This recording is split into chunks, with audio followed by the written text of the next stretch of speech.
So hello, everyone.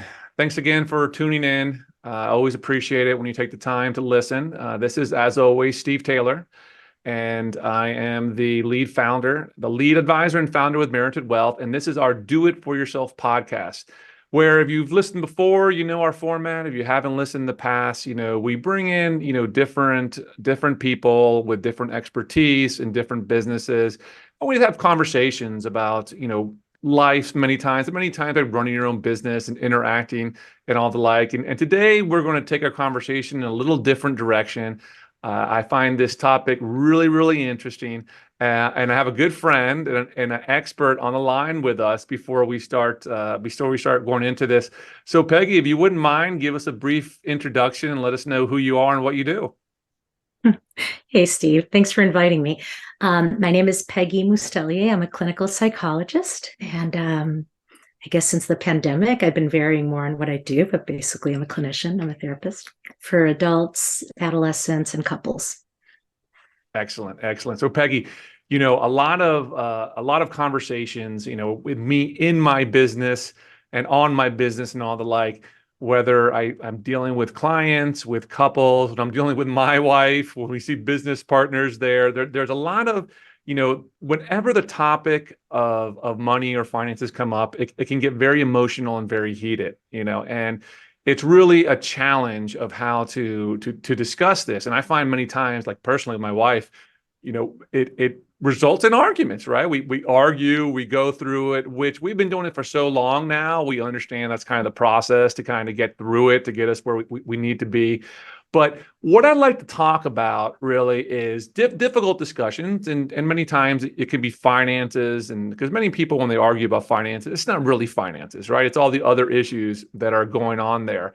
So when people are looking and they're needing to have these difficult conversations on these topics, okay, and they're going through it, that it might lead to an argument. What are some of your thoughts of the best way to start entering into these conversations to try to make them be as beneficial as possible? That's a cool question. One of the challenges with conflict in general and in close relationships in particular is that these things really hit at some very core concerns and even early experiences. And money is very complicated, right? In terms of where we come from, how our family approached money. Historically, you hear so many different crises related to that, and even within families. One family accumulates wealth, and you probably know the statistics better than I, but within 3 generations that can be gone. So there's a lot that's kind of bound up in this. So now bringing the lens closer to couples, all of that stuff, right, is often in part of the discussion, so you have the actual discussion, then all these other sort of concerns and different things that are attached to it. I find that very often at the most basic level, the easiest thing is to find a way to be able to really be present and mindful of what's happening right in that discussion, right? What is going on, listening to what the other is saying. And these are just general guidelines, but very often, if we're able to kind of let go of getting in this power struggle and embroiled in that, and be able to just really be present and listen to what the other person feels, what our mate feels, and why, that helps us kind of move beyond it. Yeah, yeah. So it's what I always notice when my wife and I are doing this is that we're talking, like I'm focusing on words and she's focusing on feelings. And so she's saying stuff like, well, yeah, you said this, and I'm like, well, no, I didn't say that, but that's what she's feeling. So as these conversations start to go through, because the goal of these tough conversations, I feel, in the business in general, is you want to get through them. You don't just want them to come to the fever pitch and then all of a sudden you stop trying, because conversation and communications is most vital in everything. So I'll use my example for a time. One person's talking weather. I'm not going to say that it's a better way to do it, but I'm listening to the words. She's listening to the motions of it. How do two people like that, how can they meet to kind of turn that into a positive, fruitful conversation? Probably one of the things, it's curious because it's probably where a lot of the root of conflicts come in, right? What we each hear. Hmm. Um, and it's very specific, one content, context, whatever. Um, you know, Oftentimes the best thing to do is for each to tune into both and mirror it back. And Okay. it may sound very elementary, very primitive, but simply like when that happens, let's say you can look at your wife and say, what is it that you hear me saying? Like, how is it that as well as how do you experience that? What do those words mean? What does it feel like? Hmm. Um, and for her to be able to do the same. So, and it can be just as basic. I'm probably I tend to over explain myself a lot as well, but No, it can be please. as simple as saying, pardon me? No, please do. Please over explain. Well, it can be as simple as saying, when you notice the conflict going on, kind of hitting pause and saying, all right, what is it that you heard? And let's see if we can make a distinction between how it feels as well as what I was trying to say, and being able to sort of both of you almost like navigate into the other's language. Um, Probably one of the most important things to do when that happens. And what I've noticed is really the difference between couples that kind of thrive and actually become closer versus those who don't is being able to keep one foot on the side of lightness, right? So no matter how heated the argument is, if you guys are able to break for moments or make a joke, or if something else comes up and something you have to get done, and you're able to just quickly shift gears into being partners and then go back. So you don't get out of that space emotionally of being on the same side, Yeah. you know? It's Yeah. a very, yeah. Yeah, I mean that's a challenge. The ability to break, because sometimes they really get heated, right? And both people, both people are in it, and to break and come back to it. What would you say? What would be some good maybe habits? And I know my to when you're in the middle of it, my wife and I, we try to to step apart and then come back together, right? When we're a little more cooled down, because if we don't, it gets so bad that nothing gets accomplished. And when it's only just us two, right, going through it, and you're saying to be able to keep it light and stuff like that, are there any techniques or something that people can think of, or that you've seen work, or that you would recommend? Oh, definitely. What you mentioned now is probably one of the top ones, and I'm curious if that's something you guys figured out along the way, or if you naturally knew to take a step back. But definitely, as we feel, and we know it internally, we feel our emotions, we feel the triggers.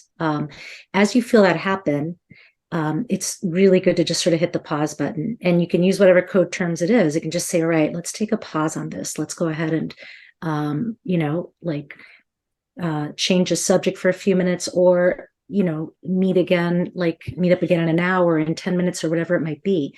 Hmm. But yeah, that's a very important one.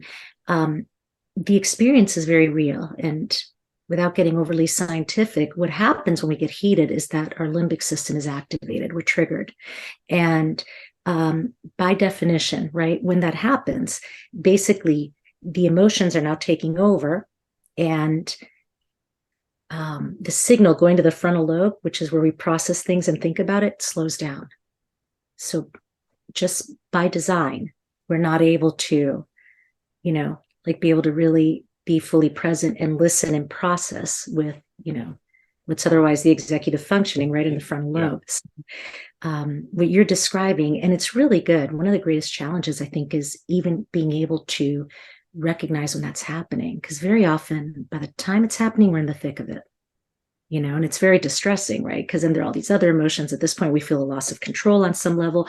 Now we feel a really stronger drive to be right and to somehow justify getting to that point. Do you know what I mean? Yeah. So there are all these levels, all these layers going on. So what you're describing, and the ability that you and your wife are able to do that, is really amazing. It Well, you takes know a what you're saying. It's really interesting when we get worked up and the emotions take over. What I yeah, what I find is that, so my wife did, and we all do it. She has a better memory, right? So she will start bringing up things and experiences from literally like 20 years ago, right? And these things that are going on. And I call it, okay, we just start getting into this repeat process, right? Where we're saying the exact same things for like the thousandth time.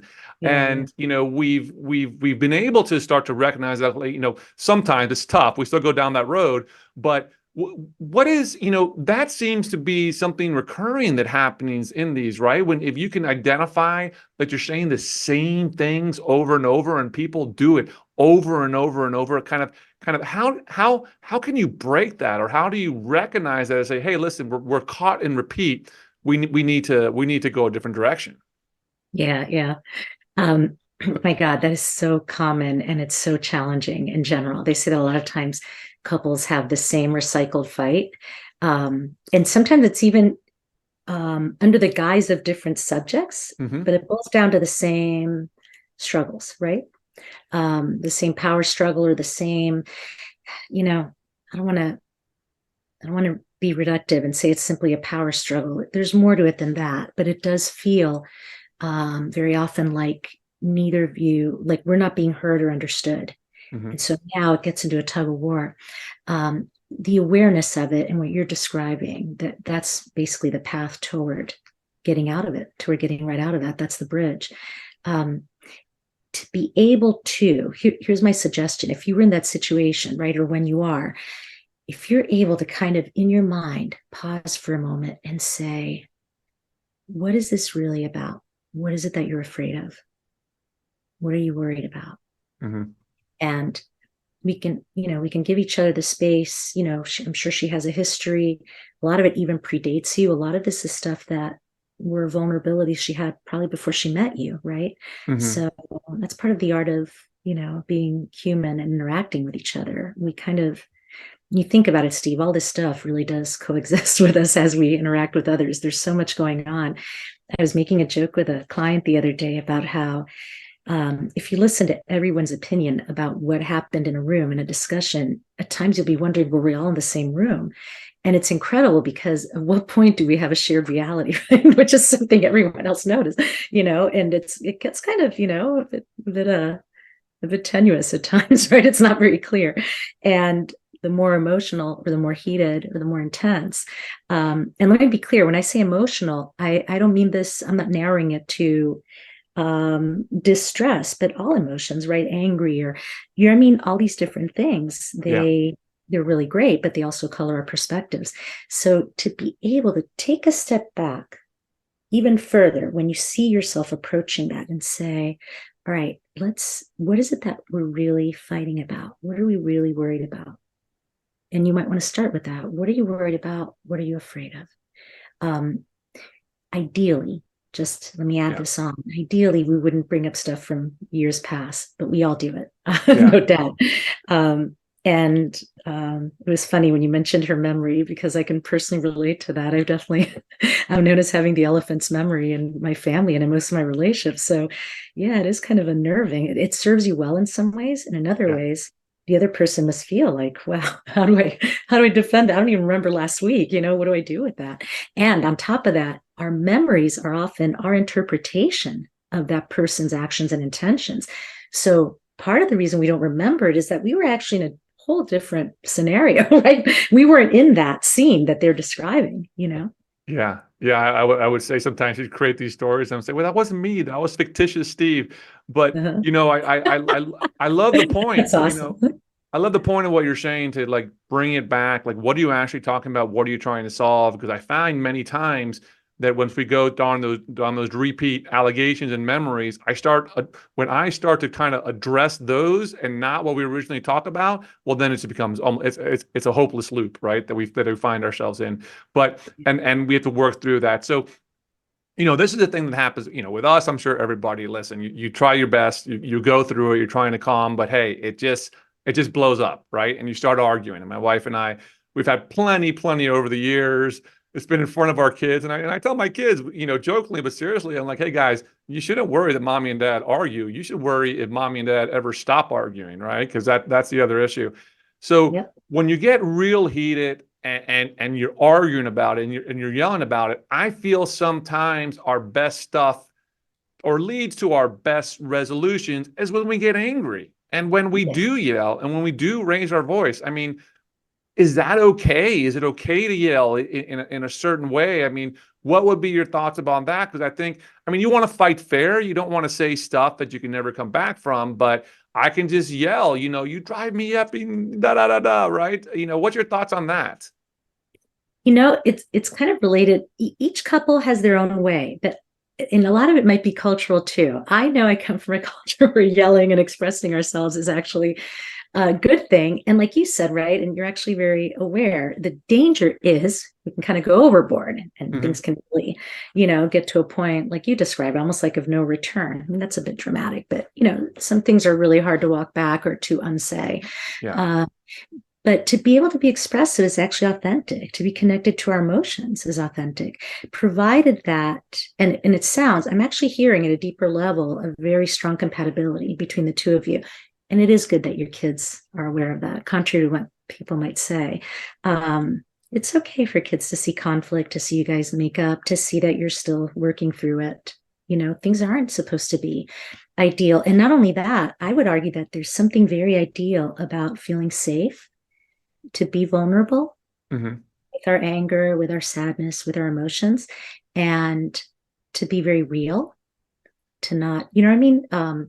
You're not in an office setting, you're not in a classroom. There are different boundaries that we learn in terms of how we communicate and relate, right? Maybe when we're out in public, we don't yell like that. But when we're with our mate and you're safe or within family, to be able to express ourselves, don't get me wrong, there may be times in public that it might even be appropriate depending on circumstances. Let's say if someone's really being hostile toward you, and even then, to the extent that we can diffuse, but I don't want to make a blanket statement and say it's never okay to raise your voice in public. That's not what I Right. meant. But within the safety of your relationship, to be able to yell, to be able to recover is fine. And also, that you're aware of it and to be able to sort of even think, all right, how do we break out of this cycle? Because while it is okay to yell, and it'll probably happen over a lot of other arguments or discussions, what I'm also hearing is that this is one that's sort of, you guys are like on this, like on a habit trail, right? It's like over and over again, it keeps recycling itself. And that's very frustrating and Yeah. it's not productive. The good news is, in my experience, each time we go through this and we're aware, we're sort of able to, get closer and closer to the desired goal, which is to be able to really understand each other and feel safe. Yeah. Um, Yeah. and I Yeah. think No, that's a we, lot of it. yeah, that's absolutely a big part of it. We work through it and we feel really good after. But to go back to what, a little bit of what you said before about a lot of it, and we start to recognize also is our triggers, right? We get triggered on certain things. They're internal triggers because of late, what we've been trying to do, and I would love your thought on this, right? Is like we each have our triggers, things that trigger us individually, and then maybe things we say to our spouse or partner or other person spend a lot, that triggers them externally. What I'm trying to work on, and I don't know that it's better or worse, is I'm trying to recognize when I get triggered internally, not necessarily about my spouse, or anything like that, but something triggers me to kind of go to her and say, "Hey, I've been triggered. Something's happening here. Can you help me get untriggered?" Right? Because, like you said, there's so many of these things from when we were so much younger. What are some thoughts or some ways that if you can identify triggers? Because I don't, and I love your opinion on this, kind of what we've been saying. I don't think triggers ever go away. You just learn to deal with them, right? Better. And so what's some good habits or ways to work through when you're getting triggered? I guess number one is trying to recognize it, but it still doesn't change the fact that you feel crappy or you feel sad or whatever it might be. How do you work through triggers? I love when you said that you're able to go up to your wife and say, okay, I was feeling triggered. That insight alone is actually a very, very important, because now it moves away from attacking you to letting the person know. And the other part you said that I loved even more was when you said, can you help me? Um, because now um, you're sort of shifting that person from being in sort of defensive mode to now actually, again, through being authentic that way. Um, and vulnerability is actually one of the greatest shows of strength, as you described it. It's interesting because it's a word that makes us feel kind of cringy, but there's actually a lot of power in being very genuine with someone else. That's what I mean by vulnerable, simply to be real and to not have all these masks and keep accusing and attacking. Hmm. to actually sort of, take responsibility for ourselves and what's happening, without judgment, with kindness toward ourselves and the other person. So again, it moves it outside of the moment you say that, you're letting her know you're not what's triggering me. This fight isn't even necessarily about that. There's something else going on that's now creating this response in me. And it's making me kind of, feel like I have to run for cover or protect or attack as a way to protect myself. Um, so that alone, that's really powerful, Steve. That's really great that you're able to do that. I'm curious, if I may ask, how does Yeah. that proceed from there? Like, what happens when you do say that? When I do say it, when I'm able to identify it, most of the time, it goes well after. But sometimes maybe me saying it and be that vulnerable, like I can say things that could trigger her, Yeah, right? yeah, And to still to go through it. I think that helps. That helps. We both, I guess there's an element of that. Yeah, we like being vulnerable. We want to get the help. I tell her, I need your help. I need your opinion, and vice versa. But sometimes we get it gets frustrating, right? It gets a little exhausting, like, oh, we're having this conversation again, right? On this issue. Didn't we recently talk about it? I think more often than not, it works out really well. But we've kind of been finding that once we realize it, we talk about it, we go through it. When it gets triggered once again, that sometimes, if we know what it is, there's no reason to talk about it again. Let's just try to kind of block it out and move on, right? Like I said, a lot of these things. I mean, once we identify and we put a finger on it, we just don't, because when you try to go through it too many times, too deep, you kind of gets all mushy. You don't get yeah. anywhere. It's not necessary. Yeah, yeah. That's a really good point too. Exactly. You kind of keep at least one foot in the here and now, what's going on, and make that the stronger foot, right? Like rather than navigate into this whole, because it's true, just going back into why that happened or what the trigger, where it came from. In my experience, even as a clinician, that's not necessarily, I often say to people, just as an aside, right? When they'll say, well, I don't want to go back to my past or my childhood. And I'll tell them, I agree. The depth is in the present. Yeah. The only thing that's relevant is how this is impacting us now. And even then, as you described, while over time triggers can be neutralized to some degree, you're right. I mean, a lot of things aren't going to necessarily go away. We're just able to not be activated as quickly, Yeah. depending on the circumstances, or as strongly, as intensely. But to step out of that realm of focusing specifically on what's triggering each of you and just getting embroiled in a power struggle, rather being able to take a step back and kind of say, what is going on? What's going on with me? What am I feeling? Why? Connect to that. That's a very big, and this is actually very much related. I'm not sure you've heard of emotional intelligence, but Yeah. that's really at the core, right? Paying attention to what we feel, and then through that, being able to accurately, to some degree, identify what others are feeling. Yeah. Because when we're coming from a position of being triggered, all of that is lost, right? And as I often kind of say to my clients playfully, we are each the hero and the victims in our own story, right? Yeah. We are, our perspective is the ultimate truth, at least for us, right? And truth becomes quite subjective in that respect. And we're able to sort of justify every reaction based on that. And of course, we're intimately connected to ourselves, so it feels much more real. But to be able to sort of pause and say, well, what is this person responding to? And it's just as valid, and with genuine curiosity, And in fact, if there were one word in all of this, as I'm kind of going, kind of associating as we go along, Steve, but if there were one word that I say is very important, is try to remain curious at every turn. Sometimes when we've known each other for a long time, it's easy to be sure that we know what the other person is thinking or feeling. But if we can genuinely say, I can tell this is upsetting you. What's that about? It sounds like what I said, what I intended, isn't what you heard. Yeah. You know, I love that. I love that, being curious, and don't assume you know what they're going to say. And, sometimes we go back and forth. I always try to keep it an open mind. I ask you the question. I don't want to assume what you're going to say. Please tell me. And many times she always surprises me. So, I mean, her and I are old hat at it, right? For better or for worse. We go through all these difficult conversations. But how about people, I get a lot of times, when I'm sitting down with clients or, other people that they really haven't gone too deep in talking about these things because, when I'm sitting down with new clients and we're talking about, hey, what are your goals? What are your dreams? What are you trying to accomplish?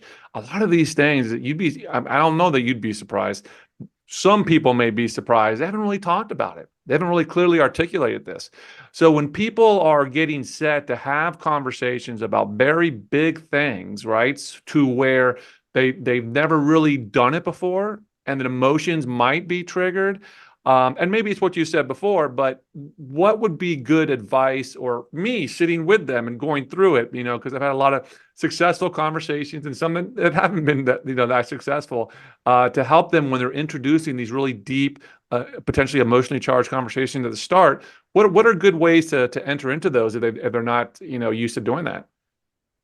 You mean with their mate, with their partner, or With a with mate, with anybody really, Peggy. I mean, it could be anything about any kind of difficult conversation with a business partner, with a mate, with a child, right? With a sibling, any kind of like these difficult conversations that you haven't entered into before, you're not that comfortable. What are good ways or techniques to enter into those and deal with those to hopefully, get to a different place with that person? what you said was really cool, and that the answer in many ways is inherent. And I say that because it's really that basic. What if someone said, I've never really had these discussions before, and they're important, and I'm not sure I know how to go about it, but let's try this out because it sounds like this is something we should talk about. I know it's important. Let's look at this. Mm-hmm. And kind of it can start you can start more globally in general because it gives some creative space for the other person to respond and sort of let it take its own form, right? Rather than feeling like you have to direct it, and be the one. Now, of course, in your role, that's a different story, right? You actually are, but um, I can say this very safely, Steve. You're actually really excellent at communicating that way, like above and beyond. I hope it's all right that I say that. I don't mean to put you on the spot, but you definitely are quite attuned and very good at this. I can even tell listening to you now, and even in your interactions with people you're close to, that's really powerful. Thank you. And I think that, and I suspect that you probably do this already just automatically when you speak to people and with clients. But I think that when we're able to sort of even advise people, look, you don't have to have a goal, you don't have to be in charge, you don't have to know what you're talking about or even know what you're doing. All you have to do is show up, right? Be present. And by that I mean be present in terms of, all right, yeah, we do need to talk about this. Let's kind of look at it. Do you know what I mean? This is stuff that, and depending on what our comfort zone is, we can even sort of have like a guideline or an outline of the stuff that's important that needs to be looked at. Like, let's say with finances, right? Like, right, there's retirement, kids, college funds, different types of, how we approach this. I suspect you probably advise this, I would imagine, but whenever possible for people to have their own separate, I don't know if you want to call it slush money, or their own accounts as well as the joint. Is that standard or no, Steve? Because I think that would make a That's funny. It's interesting you say that. To get specifically into mine, I think that's vital, right? I yeah, think I I think it's agree. very vital in a couple for someone to have their own little account, right? To be able to do whatever they want. But now I caution, it's not that you have all your accounts separate and you don't see what's going on in any, because that's very common. Two people come in, the history of managing their own, so they have no idea. Like I sat down recently with a couple. It's hilarious, right? But they were not communicating well, right? One was a doctor, one was a lawyer, so a lot of money coming in, right? And you know who was really taking advantage of their poor communication? Their kids. I mean, they were bleeding the kids. I'm like, guys, you got to see Friends. this. I mean, we open up bank statements and I'm like, guys, these are the same things. And they're like, so kids take advantage of that. But to go back to what you're saying, yes, have your own little Absolutely. account of a nominal amount, right? My wife and I have something, we do a few $100s a week into our own little accounts to do whatever we want with it. Absolutely. I think that's very vital so that no one ever thinks anyone's in control or that you have no independent, abilities throughout this. Exactly. And the framework that that's creating, sort of metaphorically, but at a very, very strong level, right? And like, imagine if we could visualize, sort of this frame around relationships and how we interact. And what this is creating is it's allowing you guys to strike the right balance between agency, right? And feeling some degree of independence as well as interdependence. You're not Hmm. getting so um, uh, just overwhelmed or so tied up or bound up in the relationship where you don't feel that there's anything that's separately you or yours.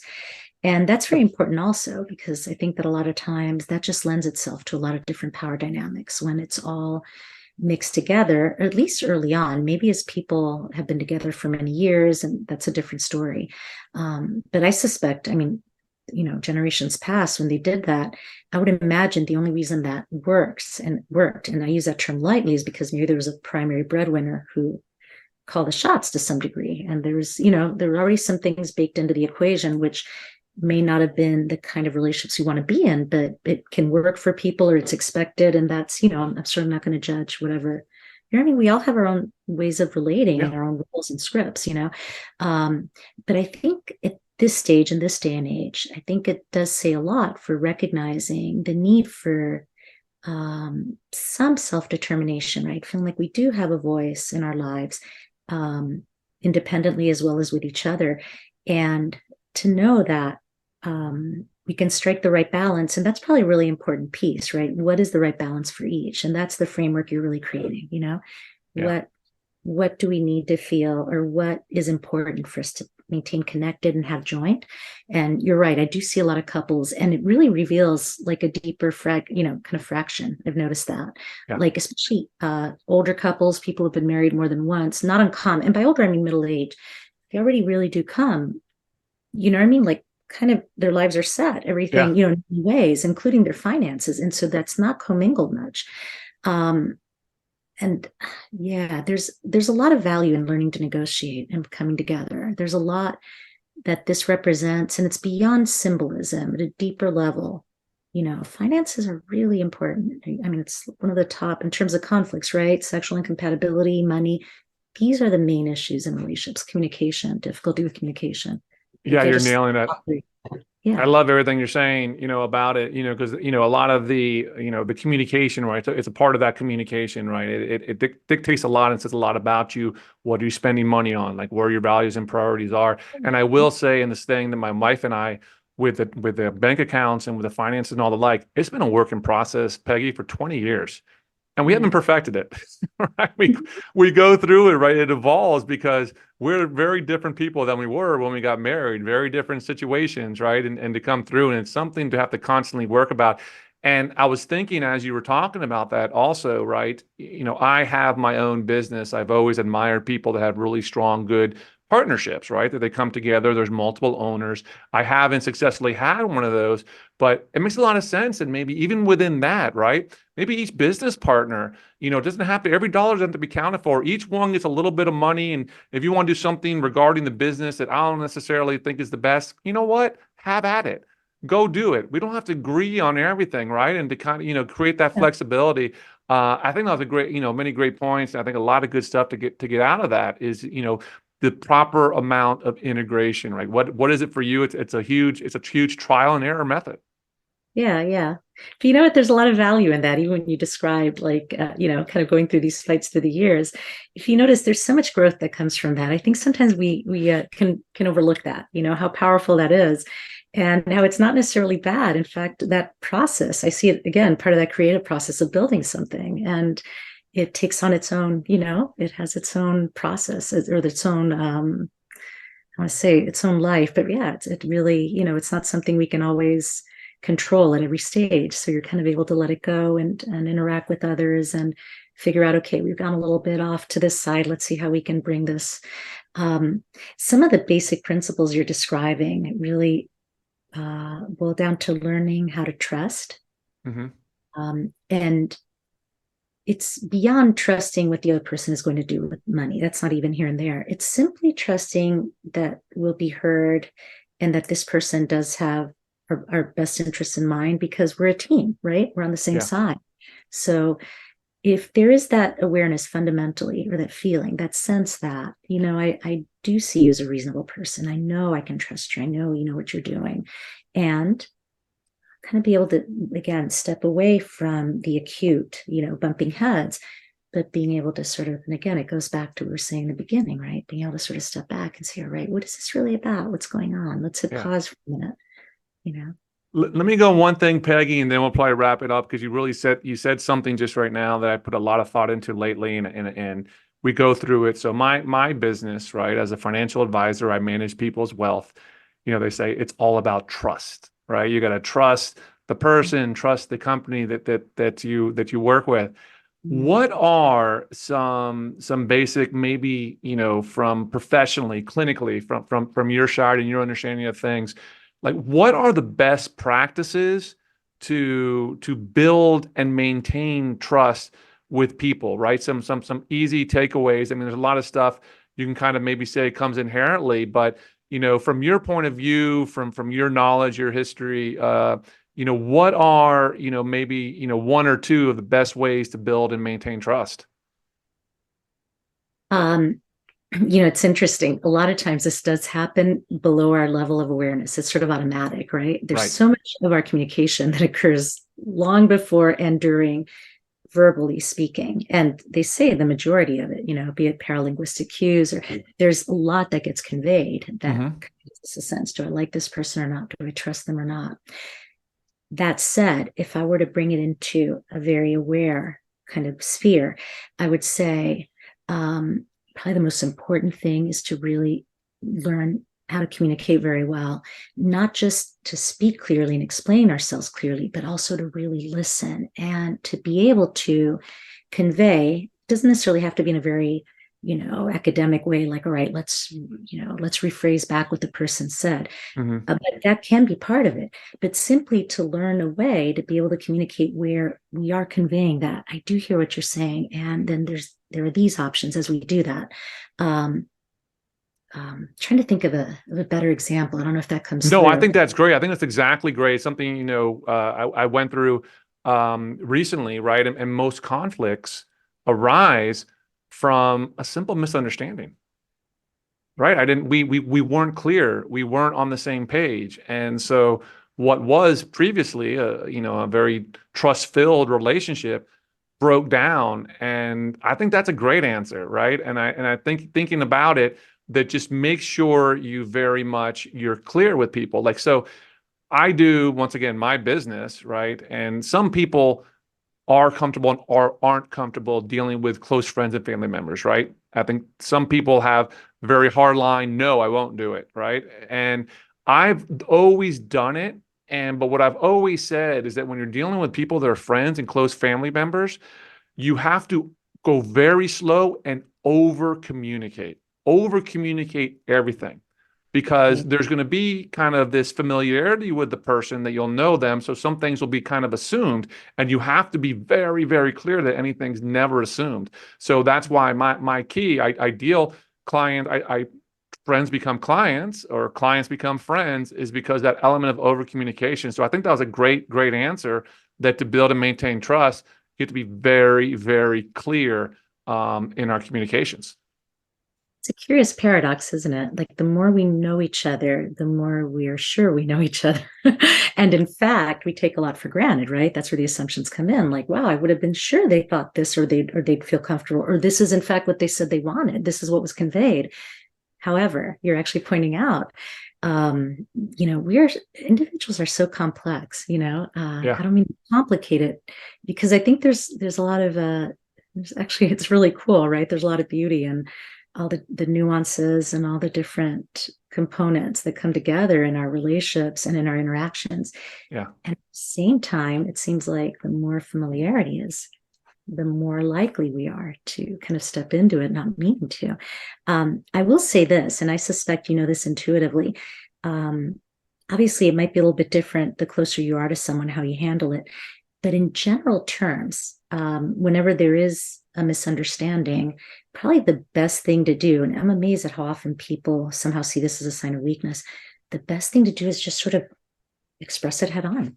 Say, yeah, you know what? Something here got mixed. I understood this. Now I'm hearing you. What you really wanted was that. And where do we go from here? Let me see. How can I help now? Right? What can we do moving Yeah. forward? Rather than getting, what I mean? Unless there was like a genuine or really bad. No, I love it. Hard stop. Hey, listen, something's unclear. You know, and it's really another interesting part that's been my evolution as an advisor, right? I've been a lawyer, financial advisor for these many, many years, and that people affirmatively, they're not going to remember, but I remember, like they will have told me one thing and then it will change and they'll go in a different direction. Or I'll give them certain advice that I think they should do, but that then they decide to go contrary to it for whatever their reasons are. And for me as an advisor, and I think I learned this as a person with a friend, it's like, okay, so your opinion has changed. You're going to go in that different direction. I really try really hard. Okay, well, so then that's new information. Let me let go of the previous thought and let's move forward with this one, right? Because that's the direction you want to take us in now. I think it goes back to, I love you said, before about staying curious. Don't assume you know what this person is just because they said what it was. Stay curious, listen, over communicate, and kind of what your reality is now, what your feelings are now, go with that and let go of the old stuff. Mhm. Steve, notice, and this is something that I think there's a lot of value in paying attention within ourselves. Notice how when you're interacting with a client, even a friend who's a client, how when these changes come about, as I'm listening to you're not triggered at all. You're just sort of able to, you're listening, hearing, and you're kind of moving from there. Notice how much easier that is than when we are like, if only we could do that in our close relationships, right? But Right. this really illustrates how much gets bound up and how things are much more complicated and how rarely a fight about money is really just about money, for Yeah. example, just to bring it full circle. But I say that because a lot of times when we see where our strengths are, that point of reference allows us to approach those things that are more challenging, right? Like, okay, so what is it that I did there that made it, you know what I mean? And, Yeah. but yeah, no, I hear you. That's really, really great advice, what you're saying. Peggy, this has been awesome. This has really been an awesome conversation. I've learned a lot. I've loved it. We're going to put all your information on the podcast. People are going to learn about you. They can reach out to you. They want to get to know you better. But this was a really, really wonderful conversation. I love it. I truly, that's why I like doing this, right? I really learned a lot from this, a lot of great nuggets I'm going to take forward. So I really appreciate your time, Peggy. Thanks, Steve. Likewise. This was great. Anytime.